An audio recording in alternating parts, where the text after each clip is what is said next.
Efectivamente, hoy la Organización Mundial de la Salud hizo esta recomendación a la luz de los datos que aparecen en los diferentes países, entre otros en Europa, donde se ha mantenido la apertura de las escuelas, colegios y universidades sin tener un impacto negativo sobre un incremento de casos asociado con esta apertura. Por lo tanto, la recomendación es de mantener las escuelas abiertas o reabrirlas para evitar realmente un caos en el sistema educativo y unas tremendas inequidades que significa el teletrabajo. No todos los alumnos, no todas las familias tienen acceso al Internet, a las computadoras y por lo tanto padecen del sistema educativo, lo que podría constituir una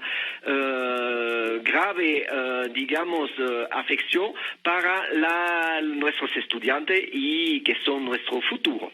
Esto, desde luego, nos altera un poco la idea que nos estaban infundiendo las autoridades respecto a la necesidad de mantener las clases a nivel virtual, no presencial. Esto lo sigue el gobierno de México y se sigue en otros países, aunque en algunos más se ha optado por la convivencia presencial en las escuelas. No hay precisamente una concordancia en ese sentido, pero más allá de esto de las escuelas, está el tema del miedo que tiene la población. Hemos hablado mucho, doctor Jean-Marc, del cansancio, de la fatiga de la sociedad ante el temor, el miedo, el pánico, el secuestro en que nos tiene la pandemia. ¿Están midiendo ustedes estos efectos psicológicos más allá de lo epidemiológico? Efectivamente, y de hecho fue un gran esfuerzo acá en contemplar, integrar todos los asuntos asociados con salud mental. Claro, mira, a partir de ayer ya tenemos cerca de 55,000 negocios que han descargado el código QR. Y me gustaría justo recalcar lo que mencionó la jefa hoy. ¿A qué se refiere exactamente por la no obligatoriedad? Lo que viene publicado en la Gaceta Oficial de la Ciudad de México como obligatorio es la indicación que ciertos giros, particularmente restaurantes, cines, teatros, centros comerciales, sucursales bancarias, casinos, boliches, casas de apuestas, de manera obligatoria tienen que descargarlo y orientar a la población a que lo use. Sin embargo, lo que no es obligatorio es hacer indispensable que lo usen para ingresar al lugar. Eso ya depende de las decisiones que tome cada negocio. Cada negocio, claro, porque en algunas tiendas dicen que sí es obligatorio y mucha gente pregunta, bueno, ¿es obligatorio o no es obligatorio? Porque en la tienda de al lado dicen que no. Depende enteramente. Lo que es obligatorio desde el lado del gobierno de la ciudad es que lo bajen, que lo peguen y que orienten a la población, así como te dicen, le voy a tomar la temperatura, te voy a dar gel sanitizante, checan tu cubrebocas. Cada negocio determinará si lo hace obligatorio para el ingreso. Sin embargo, eso ya no es algo que nosotros estemos obligando a los negocios a hacer. Y muy importantemente, no vamos a clausurar ningún negocio, multar ningún negocio si está entrando gente que no esté haciendo uso del código QR. Lo que sí les pedimos es que lo tengan disponible para la población y que así como te orientan de manera general en muchos sentidos, te orienten a que hagas uso de este sistema. Hasta ayer, te digo, teníamos 55,000 negocios que ya lo habían bajado. Al día de hoy en la noche tenemos cerca de 250,000 usos del código QR ya en las últimas 24 horas. Entonces sí vemos cierta adopción, solo queremos dejar claro que no es un tema punitivo, no es un tema exclusivo. Pedimos a los negocios y hablamos con ellos y con sus cámaras que ejerciten el sentido común, que no discriminemos y dejen sin entrar una persona por no tener un celular, pero sí reenfatizar la importancia que puede tener si mucha gente lo usa. Eduardo, ¿cómo lo baja un comerciante? ¿Cómo baja la aplicación para tener ¿Qué opina todo esto del regreso del general Cienfuegos? ¿Qué opina el periodista Alfonso Zárate?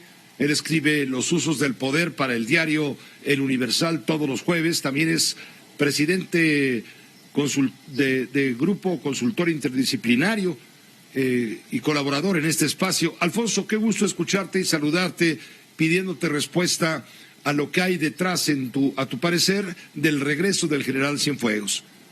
¿Qué tal, Pepe? Buenas noches. Bueno, lo primero que yo quisiera decir es que, en mi opinión, esta decisión del Departamento de Estado fue ordenada por el presidente Trump. Una decisión sorpresiva, porque además no pueden ignorar los norteamericanos los niveles de impunidad en nuestro país. Más del 90% de los delitos que se denuncian no llevan a sentencia alguna, lo cual desde luego habla de la precariedad de nuestro Estado de Derecho. Así que para explicar esta decisión solo nos quedan construir hipótesis.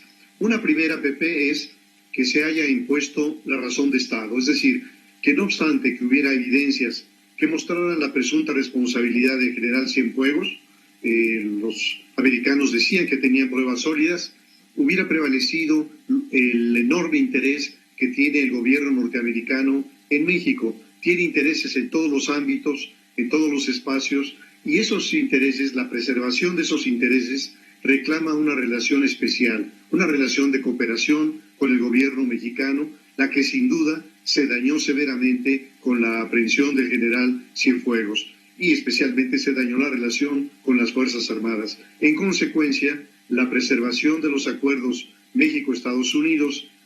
Punto y aparte, tenemos contacto con el doctor Luis Carlos Ugalde, director general de Integralia, empresa de análisis de riesgo político, colaborador en este espacio de noticias de Grupo Fórmula, a quien saludo, por supuesto, con todo el afecto que merece, para comentar lo que va a suceder, lo que se prevé que suceda en las elecciones de junio del 2021.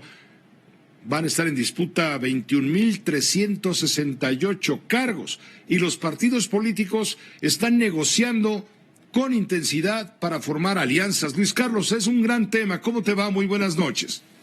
Muy bien, Pepe, muy buenas noches. Efectivamente, en estos días y en estas horas se está negociando en muchas entidades del país probables coaliciones para el próximo año. Por darte un ejemplo, en las próximas 5 horas, en el estado de Nuevo León se tiene que definir si habrá o no una coalición de oposición que está negociando el PAN, el PRI, Movimiento Ciudadano, y lo sabremos antes de las 12 de la noche porque el día de mañana, bueno, mañana más bien es la fecha límite, se tendrá que conocer si esto se materializa o no. Esto es de la mayor importancia en el caso de Nuevo León porque en buena parte de las entidades Morena, por la marca, por la imagen del presidente López Obrador, es una marca potente.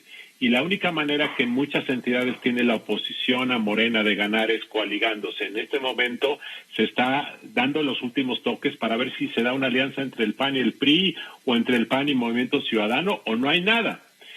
Hace unos días terminó la posibilidad en el estado de San Luis Potosí, en donde se anunció una coalición que será entre el PRI, el PAN y otros partidos políticos locales. Ahí, por cierto, Morena quería aliarse con el partido